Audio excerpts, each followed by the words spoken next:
মেয়েরা খারাপ, মেয়েদের খারাপের কারণে দুনিয়া তুই কে রে? তুই কি মেয়েরা খারাপ? শোন, আমাদের গ্রামে প্রবাদ আছে, ধর্মীয় কথা না এটা। এখন যেটা বলছি এটা প্রবাদ, এটা ধর্মীয় কথা না। কোনো মেয়ের যদি একবার হাঁটুর উপরে কাপড় ওঠে আর নামে না বেটা। তুই উঠাইছস হাঁটুর উপরে কাপড়, ও উঠায়নি। হাঁটু পর্যন্ত তুই উঠাইছস, আর এখন সে নামাচ্ছে না। তুই মনে করিস তুই বেঁচে গেছিস না? তুই মনে করিস তুই জিনাই জেনা না? না বেটা, ও তোর সাথে জেনা করেছে, এরপরে তোকে বাদ দিয়ে আরেকজনের সাথে আরেকজনের সাথে। আর তুই সূচনা, তুই ওকে শিখাইছিস এটা, সবগুলো তোর উপরে আসবে। তুই নিজের ছোট পাপিষ্ট মনে করিস না? তুই মনে করিস কি হয়েছে, আমি তো একটা চুমাই নিছি। আমি তোকে বলছি ছবি তুলে পাঠাও, টয়লেটে যাও, ব্লাউজ খুলে ছবি তুলে পাঠাও, জামা খুলে ছবি ফাজিল। আল্লাহ তোকে হেদায়েত দিকে, আমিন। বিয়ের পূর্বে কোনো মেয়ের সাথে কথা বলবি না, খবরদার। তোর যোগ্যতা নেই ওর সাথে কথা বলা। তুই কে রে? বামন হয়ে চাঁদের দিকে হাত বাড়াবি না। আমার বোনরা চাঁদ। ওয়াল্লাহি যেদিন ইসলামী শাসন আসবে, যেদিন ইমাম মেহেদী আসবে, যেদিন ঈসা আলাইহিস সালাম আবার আসবে, ওনার বন্ধের উপর যারা হাত দেবে উনি হাত কেটে ফেলবে। তুই বামন হয়ে চাঁদের দিকে হাত বাড়াইস না। আমার বোনরা চাঁদ। ইসলাম মেয়েদেরকে চাঁদ বলেছে, আর তোকে বামন বলেছে বেটা।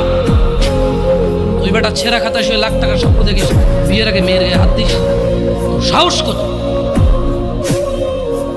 তোর সাহস কত?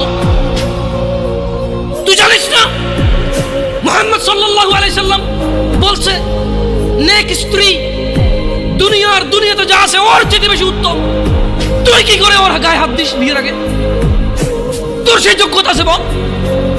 তোকে আল্লাহ জাহান্নামে ফেলবে, তোকে আল্লাহ জ্বলন্ত আগুনে নিক্ষিপ্ত করবে, তোর শরীর পচবে, তোর শরীরের গন্ধে জাহান্নামীরা থাকতে পারবে না। তোকে এত নিকৃষ্ট শাস্তি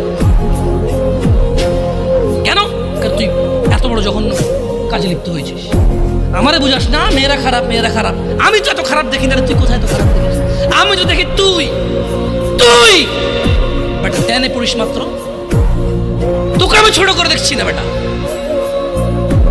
তুমি বের হও, ছবি পাঠা দিলে হাত কেটে ফেলবো আমি। দেখো আমি বিষের বোতল নিয়ে আসি, ছবি পাঠাও। তুই বেটা আমার বোনটাকে বেটা ফুসলেছিস বেটা। বুঝলি মেয়েরা খারাপ, মেয়েদের খারাপের কারণে দুনিয়া তুই কে রে? তুই কি মেয়েরা খারাপ? শোন, আমাদের গ্রামে প্রবাদ আছে, ধর্মীয় কথা না এটা। এখন যেটা বলছি এটা প্রবাদ, এটা ধর্মীয় কথা না। কোনো মেয়ের যদি একবার হাঁটুর উপরে কাপড় ওঠে আর নামে না বেটা। তুই উঠাইছস হাঁটুর উপরে কাপড়, ও উঠায়নি। হাঁটু পর্যন্ত তুই উঠাইছস, আর এখন সে নামাচ্ছে না। তুই মনে করিস তুই বেঁচে গেছিস না? তুই মনে করিস তুই জিনাই জেনা না? না বেটা, ও তোর সাথে জেনা করেছে, এরপরে তোকে বাদ দিয়ে আরেকজনের সাথে করবে, আরেকজনের সাথে।